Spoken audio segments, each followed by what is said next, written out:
Assalamu alaikum. This is lecture number 20 of Global Business Management.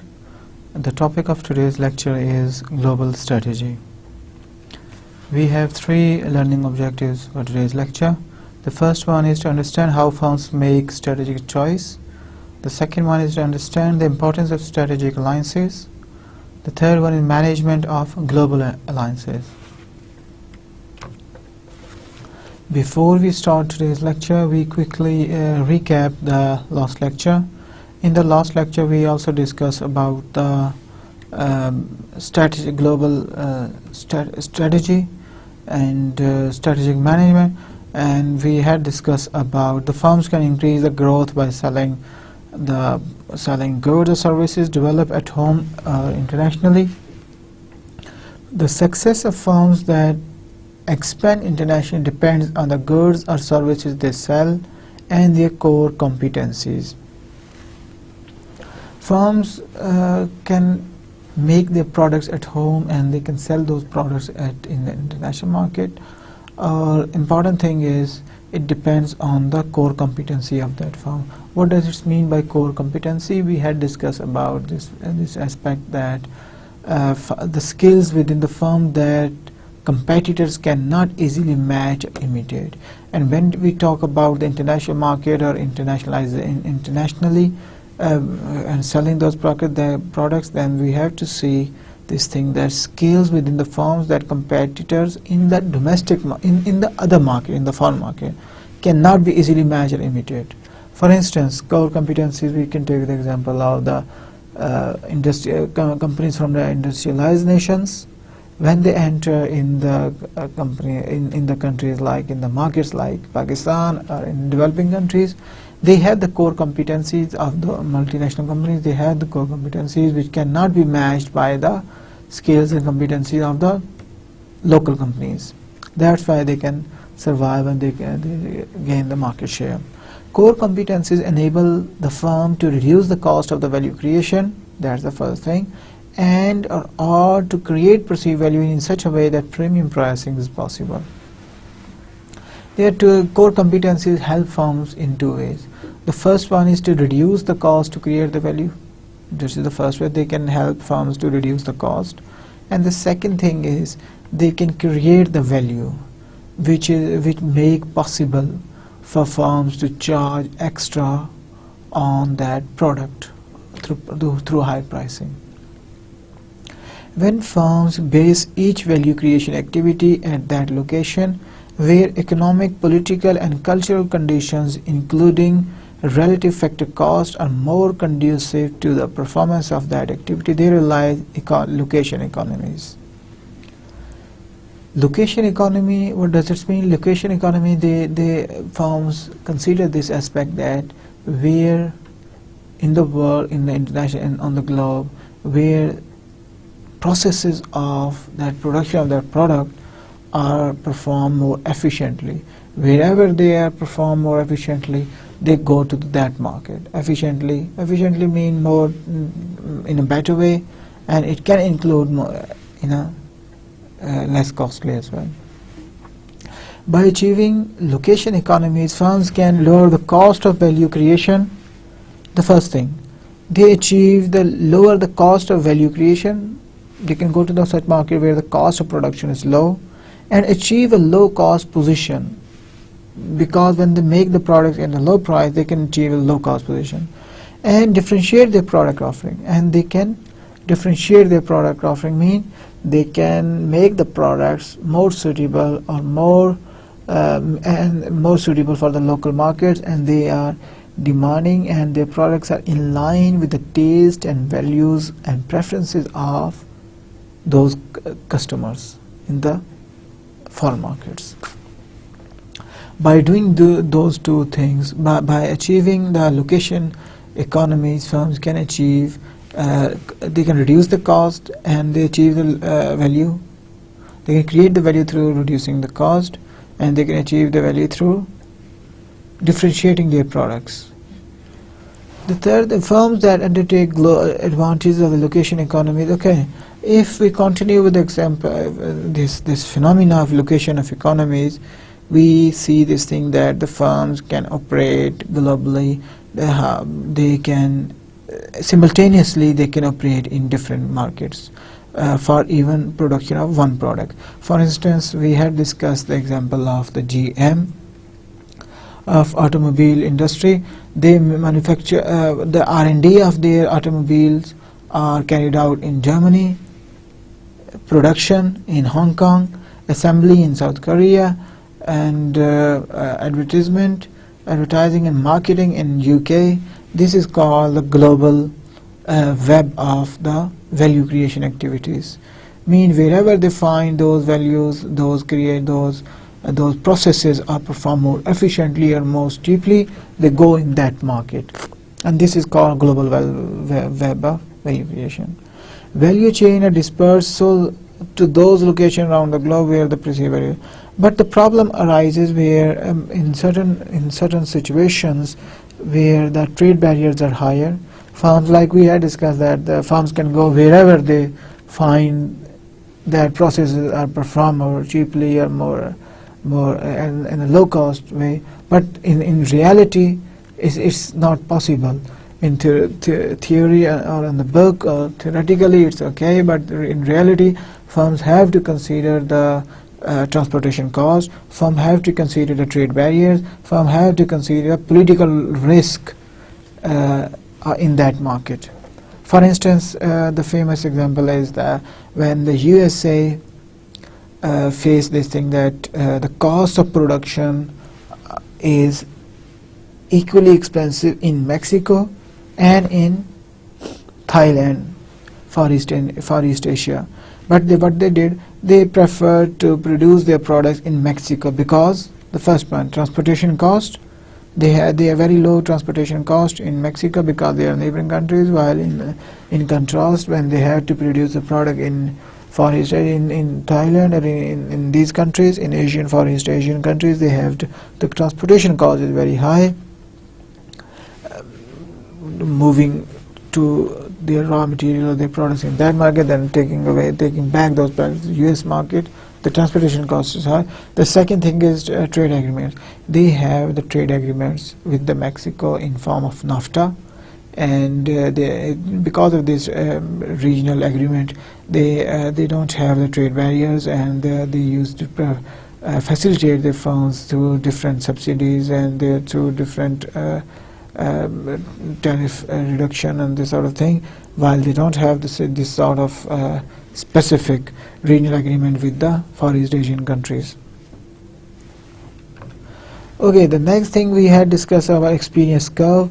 Experience curve, we see this thing, this a reduction in the production cost that have been observed across the life of with the passage of time, the cost of production is reduced. On the graphically it is shown as on experience curve. This is called curve. With the passage of time, the cost is reduced. And how it's reduced? Because of the learning effect. Learning can reduce the cost saving from learning by doing, because especially the labor, the management, they learn to produce the products. And with the passage of time, the cost of production, the overall labor productivity increased. And on the other hand, the managers, they learn how to manage more efficiently with the passage of time. Okay, this next term is experience, economy of scale. Because of the economy, because the unit cost cost of producing a single unit is reduced if the quantity is higher. How the unit cost reduced? Because of the three elements: spreading fixed costs over the large value, utilizing production facilities more intensively, they are utilizing the manufacturing plants or the machinery at their maximum level. Increasing bargaining power with suppliers. Because of the production in bulk quantity, they comes in a bargaining power with suppliers. Firms that compete in global marketplace typically face two types of competitive pressure: pressure for cost reduction and pressure for locally responsiveness. pressure for cost reduction and pressure for locally responsiveness. These are the two pressures that firms face when they are operating in the international market. They, first of all, if they are high competition within the market, then they are going to face the cost reduction. And the pressure for the cost reduction phase the firms to lower the unit cost, but pressure for local responsibility require firms to adopt its product to meet local demands in each market. They are facing pressures from the local market, and they expect that those products will be according to the demands of the local people. Okay. Local responsiveness, the pressure comes from the local responsiveness comes from four ways. The first one is because of customer tastes and preferences. The second one is traditional practices and infrastructures. The third one is distribution channel, and the fourth one is host government demands. The first one, if we talk, local responsiveness arises from because of the consumer tastes. Consumer taste mean in certain countries there are taste and preferences, like we had discussed the example of pickup trucks. In south of USA, the customer prefer to have this pickup trucks, like on the other hand, in the northern region they don't like this thing. They prefer to have a regular car. Like customer tastes and preferences, it comes under, like in India or in Pakistan. In India, in the McDonald's, there are other these food, these sort of multinational companies who are serving the food. They cannot offer they will prefer to have, or they will provide customers a wide variety of vegetable, some products of vegetables, rather than with the meat, red meat. And they will like similarly it goes for the pork as well. In Muslim countries, they don't have the preference, and it's to buy the pork meal of the pork products. Differences in traditional practice infrastructure, because of the infrastructure, the preferences of the customers are different. For instance, in our country, we drive a car on the left-hand side of the road, and in the USA and European countries, they drive the car on the right-hand side of the road, and the automobile industry, they have to consider this element because of infrastructure differences. And the third one is distribution channels. In distribution channel, in certain industries, they also they also put the pressure on the foreign companies, and firms have to respond to those local pressures. Detergent retails control 65% in Germany, while in Italy it's only 2%. Okay, host government demands. Economic and political demands imposed by the host country governments may necessitate a degree of local response. Drug stores, for example, should be dispersed to meet local demands. And to sell rail cars in Germany, you must manufacture it in Germany. These are the demands that firms have to fulfill, and these are demands arises from the government. There are four types of strategy firm can choose from. The first one is the global strategy, localization strategy, transnational strategy, and international strategy. We are going to see this strategy in more detail today. The international strategy involves taking products first produced for the domestic market and then selling them internationally with only minimal local customization. This is the first thing that firms have to do. The international strategy, they are just doing the product just fine in the domestic market, and all of a sudden they think about going in the international market. What they have to do, they have to think very carefully, and they are trying to modify their product slightly, and then they start selling in the international market. They can do this sort of thing when the low cost pressure, the pressure is very low, and the pressure for local responsiveness is very low as well.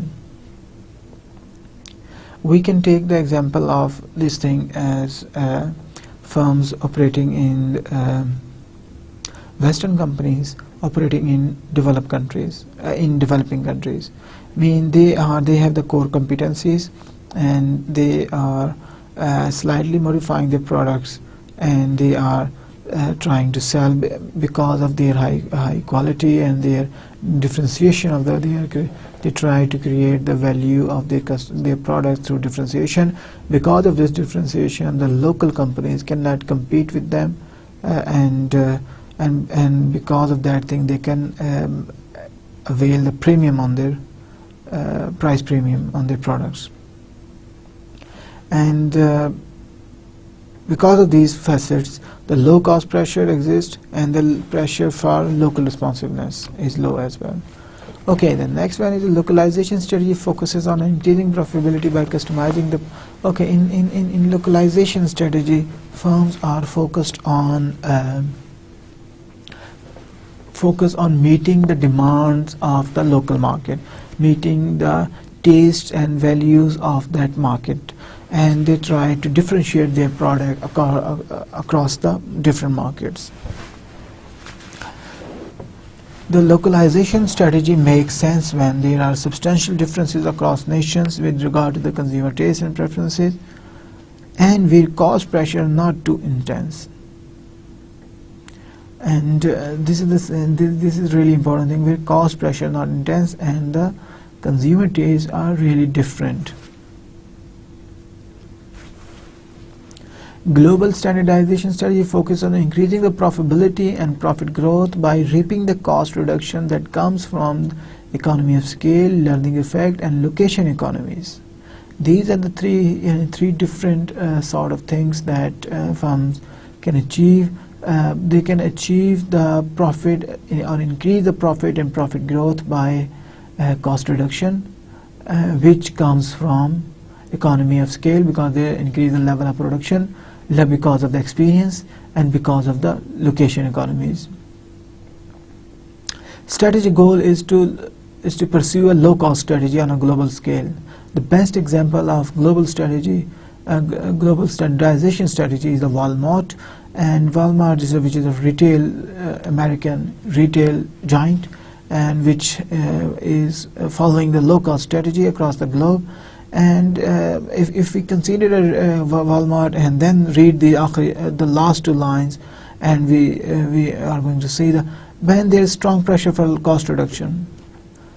Imagine Walmart is also operating in China and in Asian countries where the cost reduction pressure is really high, or they're also operating in UK, where the UK market is already captured by the Tesco and Sainsbury. In presence of these two domestic giants, Walmart is also doing good in UK market, and the demands for local responsiveness are minimal. And demands for local, I mean, they don't need to change their product. Whatever they are selling in their stores, they don't need to change according to the change too much according to the local market. What they are doing, they are just focusing on the cost reduction, and they are not too much focused on the changing their products according to the demands of the customer, because the things that they are selling is almost the same across the globe. Okay, the last one is a transnational strategy, which tries to simultaneously achieve the low cost through location economies, economy scale, learning effect, differentiate the product offering. They are in the international in the global one, they are not focused on differentiating their product, but here in transnational strategy, the companies are also focused on changing their product according to the responses of the local market. And the third one, they are also in effort to foster a multi-directional flow of skills between different subsidiaries in the firm's global network operation.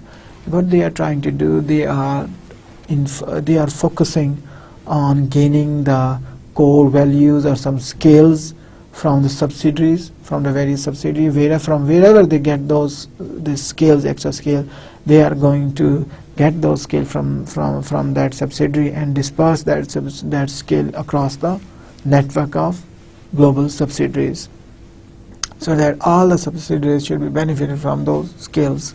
And these are the different three directions they are following. The first one is reducing the cost because of the cost pressure, meeting the demands from the local markets. And the third one is multi-directional flow of skills between the different subsidiaries across the globe.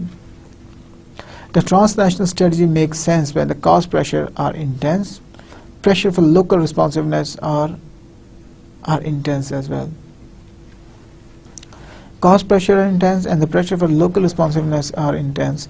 These are the things, under those circumstances, the firm is better off adopting the transnational strategy.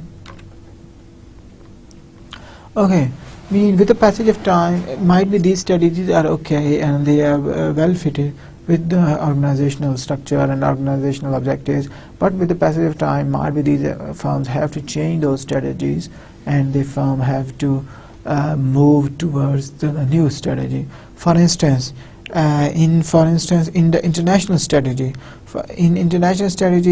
pressure for the cost reduction is low. Create value in the international strategy. Create value by transferring skills and products to foreign markets where local firms lack such skills. In international strategy, for instance, when the pressure for cost reduction is low, pressure for local responsiveness is low, under those initially might be it's okay, but by the passage of time, when the competitors emerge in that market, firm has to move towards a global strategy where they are going to reduce the cost because of that competitive pressure, or they have to move to transnational strategy where they are going to be more focused on meeting the local demands of the market. And in that way, in transnational, they are either they will move gradually further to a global strategy or transnational strategy.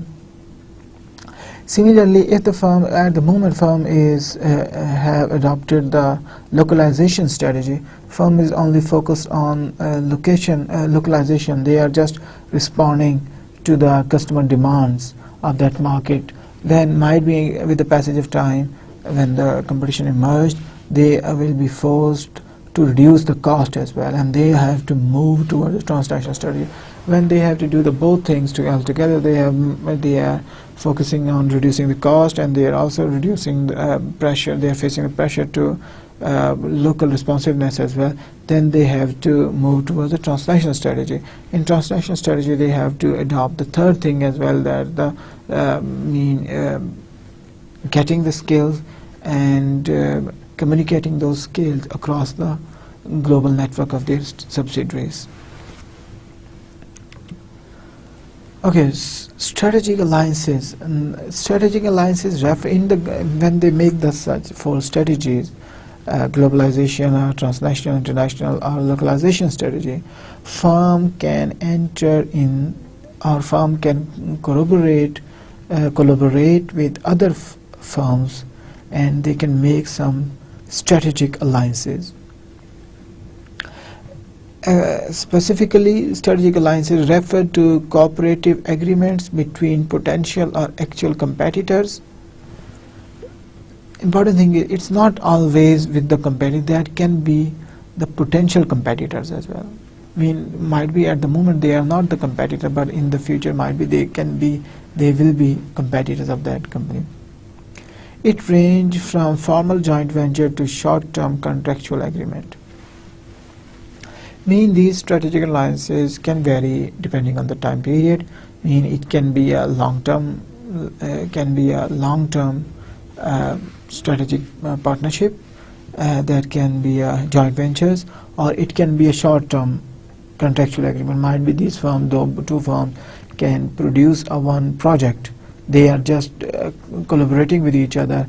They are working together for certain product, for certain project, or in certain market, only in certain market. Or they can do that. They can initially insert, and for entering in certain market, they can collaborate with each other, and later on they can perform and they can operate independently there. A number of strategic alliances has exploded in recent decades.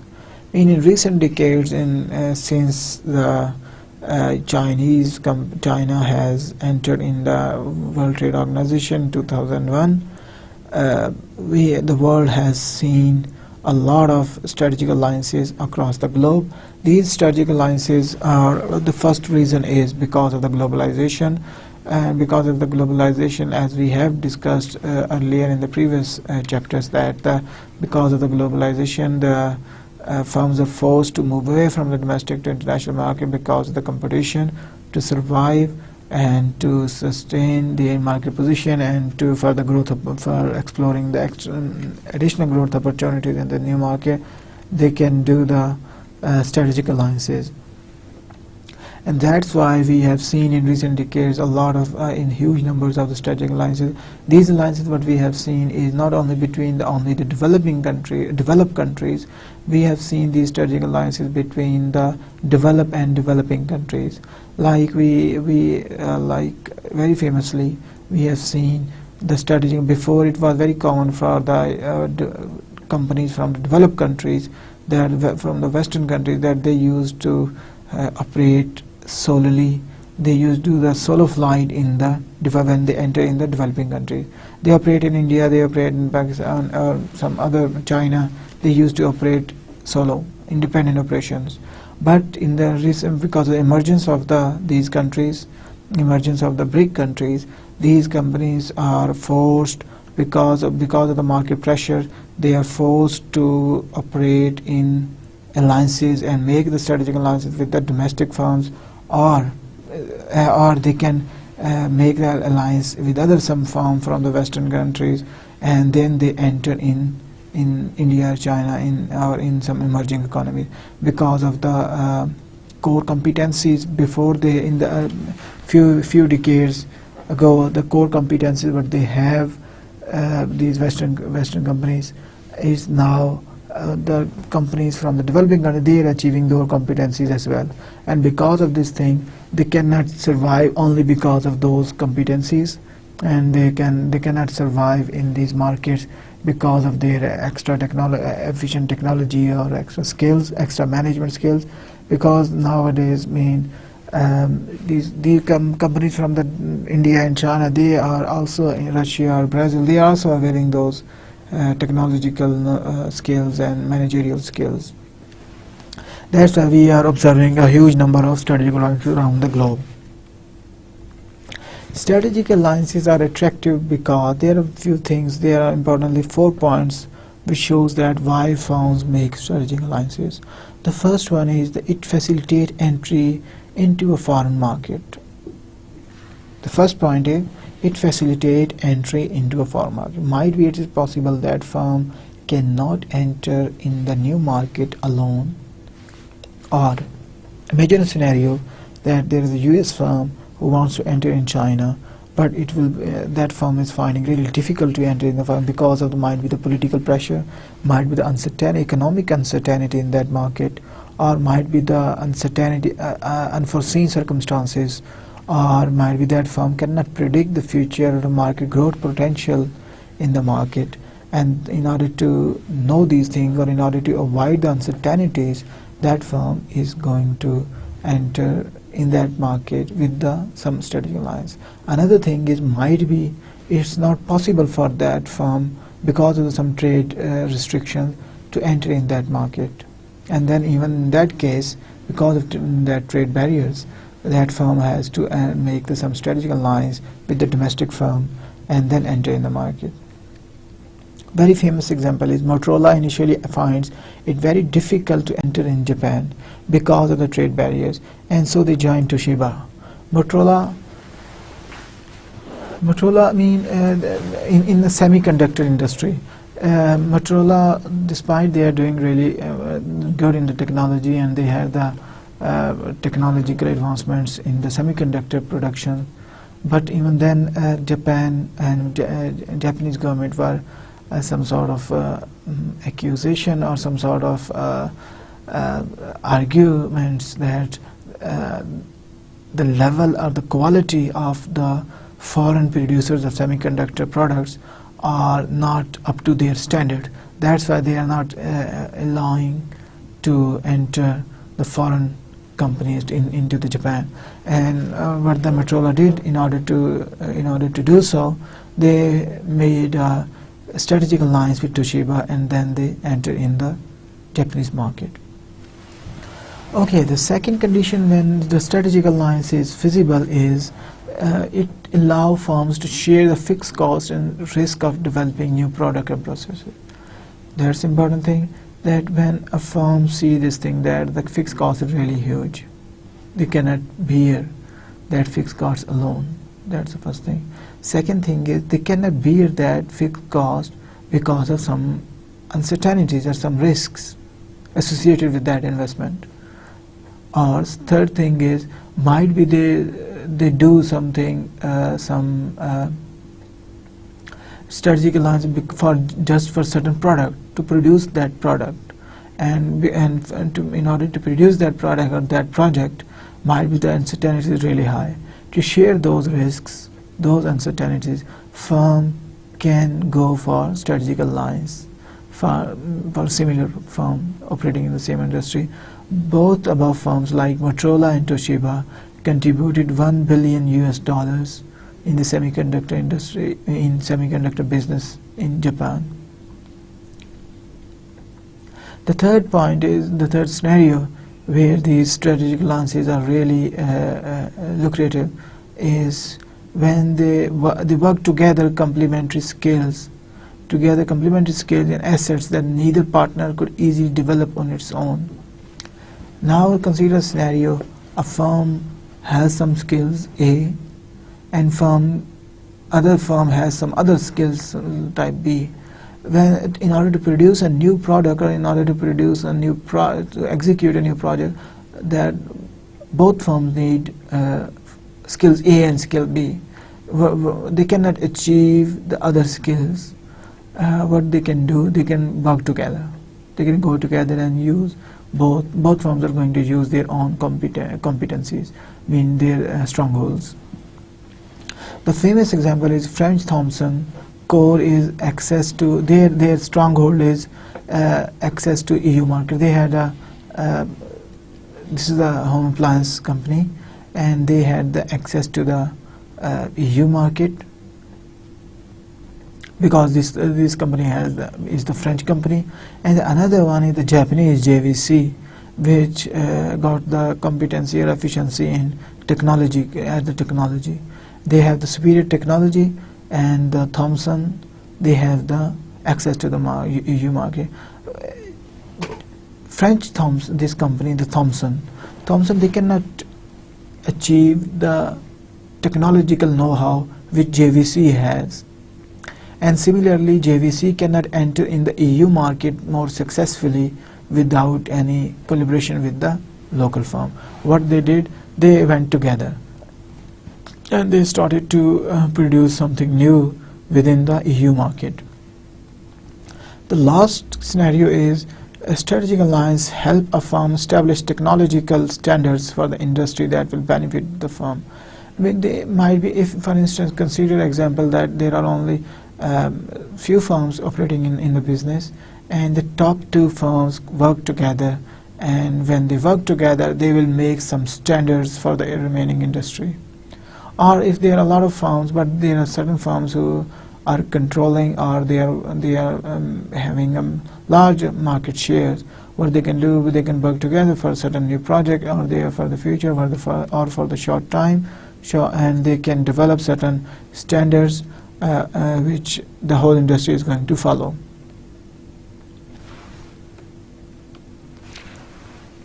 But the firm need to be careful. Now the point is, when they make these, from the 4 points that we discussed in the last slide, it looks really feasible and lucrative, and it entices firms to go for the strategic alliance. But there are certain reservations, and there are some things that firm had to consider before they make some strategic alliance. Firm needs to be careful not to give away more it receives. That's the basic criteria what firm need to do. The first thing is firm has to be careful about when they make a strategic alliance, they shouldn't give away more than it receives. It should be equal. The amount of things or their competencies they deliver to the other firm, they should receive in the same quantity as well. Otherwise, that firm, if the firm who is getting more, that will be more benefit from the strategic alliance. Very famous thing is Japanese semiconductor industry. Back in 80s, very famous thing is the semiconductor industry, and especially the computer one. The US firms are very strong and they have the competitive advantage in semiconductor industry. What they did, when they went to the Japanese markets, they had to enter the Japanese market because of the trade barriers and their trade non-tariff and tariff-related barriers. US firms were not able to enter in the Japanese market alone. They went there in the Japanese market with the strategic alliance, and because of the strategic alliance, it's very famous thing that the Japanese companies, they benefited more from those strategic alliance as compared to the US firms. And it's very famous that whatever the Japanese companies have that technology in the semiconductor industry, it is because of the US firms. They got that technology from the US firms, and now they are producing better products or higher quality products and more advanced technology products compared to USA. But the important thing is they learn these things from the USA, and the US government is always accusing, it's very famously, it's a famous accusation from the US government that it's a sort of a stealing competitive advantage from the US companies. And this is the important thing that firms have to be careful that when there is a danger of stealing the competitive advantage, that later, for instance, if they are competitive firms or potential competitors, they are working together like this, and one firm which don't have that technology, that firm get the technology, might be in the future, like the Japanese firm did in the future, they started their own production. And when they started their own production, they can, even in the Japanese companies, but later on they produce their own semiconductor products, not only for the Japan but also for they were starting exporting those products to the US market as well. Okay, what makes strategic alliance successful? The success of an alliance is a function of partner selection. This is the first point. Firm has to be really careful about the partner selection. What are the characteristics of the good partner? Good partner helps the firm achieve its strategic goals and has the capabilities the firm lacks and that its values. The first point, when a firm is looking for the strategic partner, firm has to see first of all what are the some aspects where firm is lacking, and that firm has to find out only those lacking aspects in the other partner firm. For instance, a firm is lacking in technology. They don't have that advanced technology. What they can do, they have to see only those firms who have, first in search of a strategic partner, they have to search only those firms who are technologically who are really advanced. Despite they shouldn't go for those firms, they shouldn't consider only even those firms who are technology-wise they are equal to that firm, but might be they have the better and more access to the market and more market capitalization, but they shouldn't go for that thing. The first point says that they have to be specific on that skill which the firm lacks. The second thing is share the firm vision of the purpose of the alliance. Before the making the partner, firms have to share what's its values, what's its objective and targets behind this strategic alliance, what's its expectation from this partnership, and will not exploit the alliance for its own ends. And partner, the good characteristic of the partner is that partner will not exploit this relationship and will not exploit the stronghold of the partner. What the firm should do before making a partner, before making some formal agreement to enter in a strategic alliance, firm has to do the three steps. The first one is they have to collect the information as much as pertinent and publicly available information. They have to collect the information about their partner. All pertinent information. Pertinent mean what's again the things that the firm A is lacking, and that firm should consider those scale. Mean, does this firm have, for instance, the firm A lacks in the technology. The firm A should see in their potential partner that whether these potential partners have the higher technology or not. This is the first thing. First information firm should avail. And in order to avail that information, they have to see all the resources. They have to collect the data from informed third parties, which includes the previous partner, if they had one, bankers who had dealing with them, the former employees. Okay, these are the different sources that firm can use to collect the data. The first one is they can use direct information from the publicly available information about the firm. And the second thing is they can go to the other entities who are dealing with that company. Might be they can, if the firm has a previous strategic partners, they can go for those firms and see and get the data from them, that what was their experience, and they can get the information from there. The second thing is from the bankers who had dealing with them. They can get the information from the bank managers, how and to what extent those firms are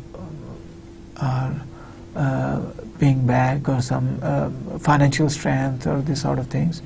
They can get this sort of information from the banks, from the lenders. And the former employees, insider information that can be achieved from the former employees. Get to know the potential partner as well as possible before committing to the before making any formal agreement. They have to get all those information from various sources, and they should include face-to-face meetings at the managerial level. Managers should sit together and share their views, share their expectations from each other and concerns from each other, and then they have to, before any final agreement, they have to sit, they have to do this sort of sharing. And they, not only the managers, the senior managers, not only the senior manager, the middle manager, lower managers, they also share they also sit together and share the information, because the lower manager they have to work together in the future, and they have to see know the expectation and concerns and reservations from each other as well. That was the first point. First point, like we discussed, this partner selection. That's the first thing. The next thing is alliance structure. What should be the structure in strategic partnership? The alliance should make it difficult to transfer the technology, not meant to be transferred. These are the very important things, that alliance structure should be like this, that should prohibit or limit the transfer of technology which should not be transferred. I mean, they should only transfer those technology which is meant to be transferred. Have contractual safeguards to guard against the risk of opportunism by the partner. If the partner is trying to get benefit from that partnership, get benefit mean unnecessary benefits or some opportunistic behavior. If they show this sort of behavior, or they should have a contract which should stop them, and contractual safeguard to stop them from doing this sort of activities. The third thing is allow for skills and technology swap with equitable gains. They should have such agreement which make it possible for firms to swap the technology and skills at equal level. The amount and the skills, the level that firm A is receiving, firm A should give that level of scale of technology to firm B as well, at the same level. Minimize the risk of opportunism by an alliance partner. They try to minimize the risk of opportunism by the alliance partner. They can do it by make a contract. They can, with these three things, make it really difficult for stealing the technology or this sort of things. The third point is the manner in which alliance is managed. The first one was the partner selection. The second one, the alliance structure. The third one is manner in which alliance is managed. What it requires? It requires interpersonal relationship between managers. Interpersonal relationship between managers. Managers should have an interpersonal relationship with each other. That's how the partnership should go. The partnership should not be only with only the senior managers. It should go down the hierarchy, and the managers, the middle managers, should have the relationship as well with each other. And the learning from alliance partner. I mean, this is the basic purpose, the learning from each other. And they should do this thing, and it should be managed, the partnership should be managed in such a way that the learning is possible. And the last one and the most important is building the trust. Trust is the most important thing. If they don't trust each other, and then this partnership cannot go for the long term, for the long period. And both partners should have trust with each other, that trust in each other, that they are not going to cheat each other, and they are going to go and follow the agreements. They are going to respect the boundaries or agreements and things and expectation from each other. Okay, now we have few review questions which are related to the things we had studied. And again, I repeat this thing, that these are the very important review questions which test your knowledge of this chapter. And for instance, the first one refers to the time and the effort spent learning the rules of the new market. First mover advantages, the first choice. Second choice is strategic commitments. The third choice is pioneering costs.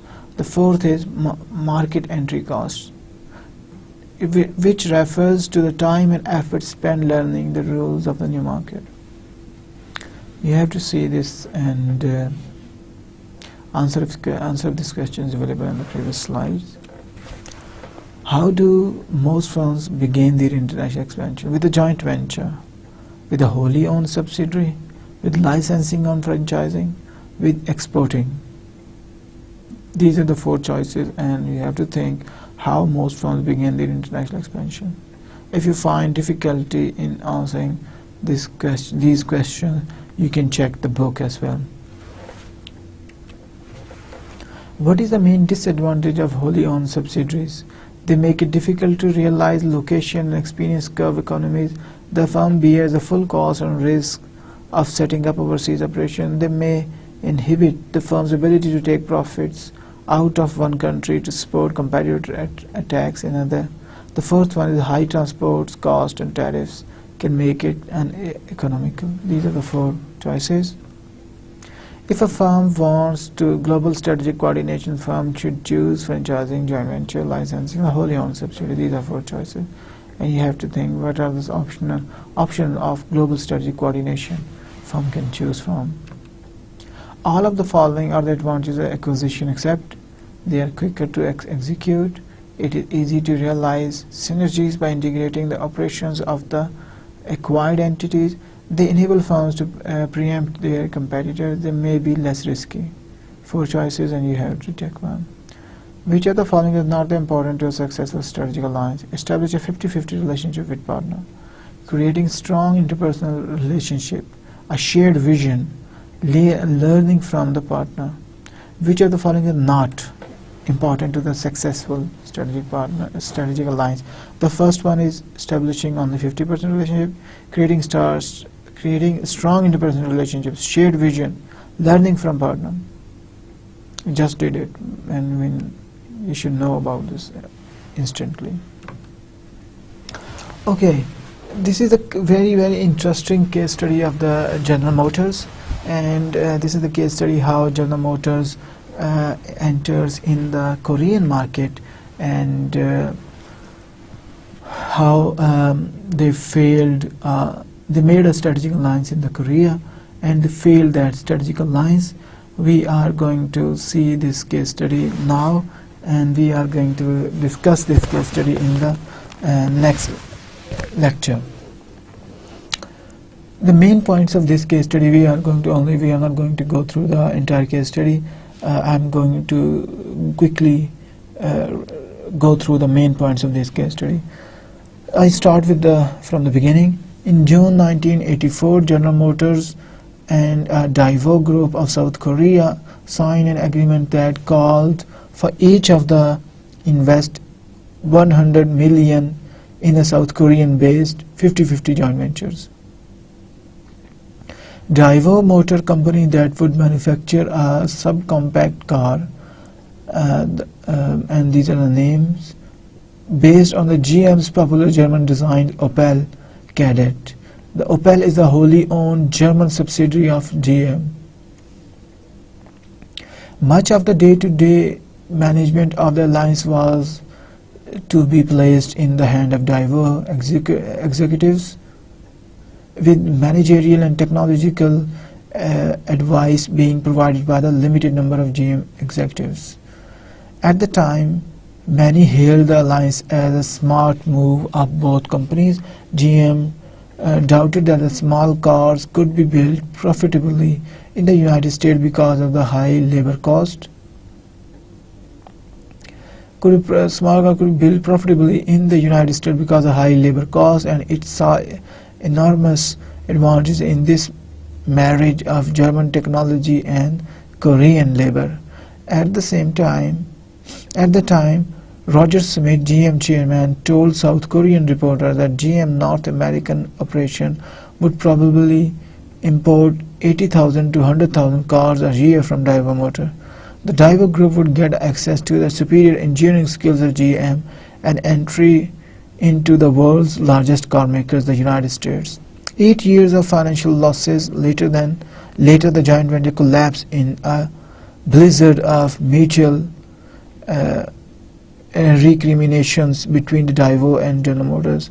From the perspective of GM, things started to go seriously wrong in 1987, just after the 3 years of the joint venture.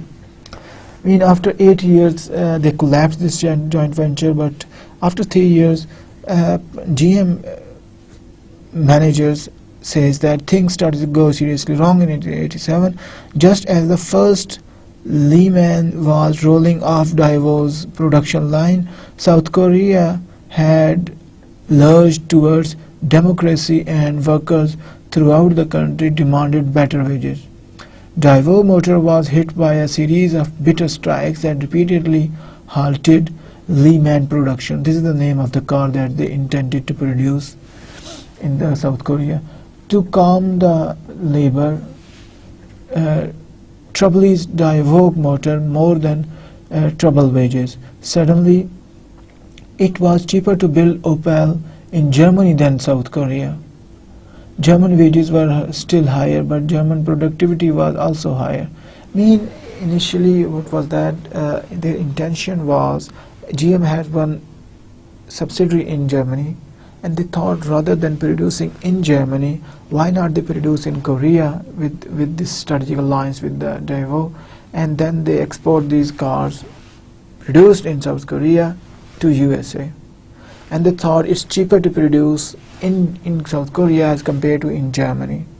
But because the labor were demanding higher wages, and the political situation within the economy in 87 was changed, and people wants their rights, and labor wanted their high wages, and now the wages get higher in South Korea, and the cost of production is increased.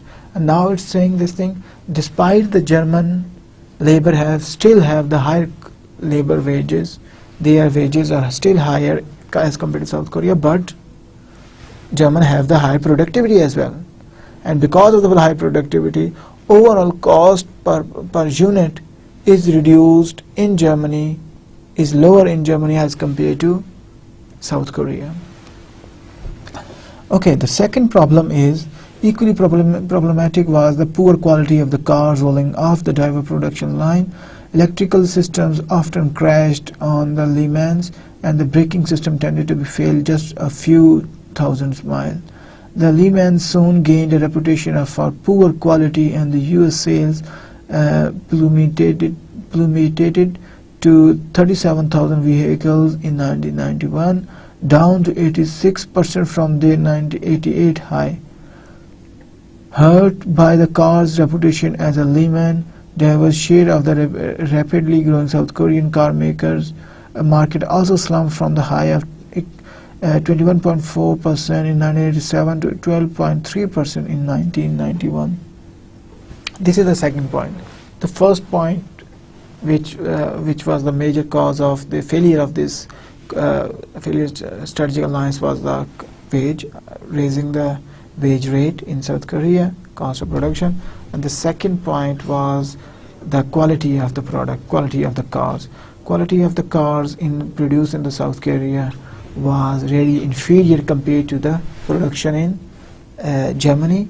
And the important thing is, because of this thing, overall its market, they lost the market, overall market position, and the reputation of this car was really bad in USA. If General Motors were disappointed in Daewoo, that has nothing compared to Daewoo's frustration with GM. Okay, this was what we discussed. This was the point of view of the GM. Now let's discuss about the point of view of the Daewoo, South Korea.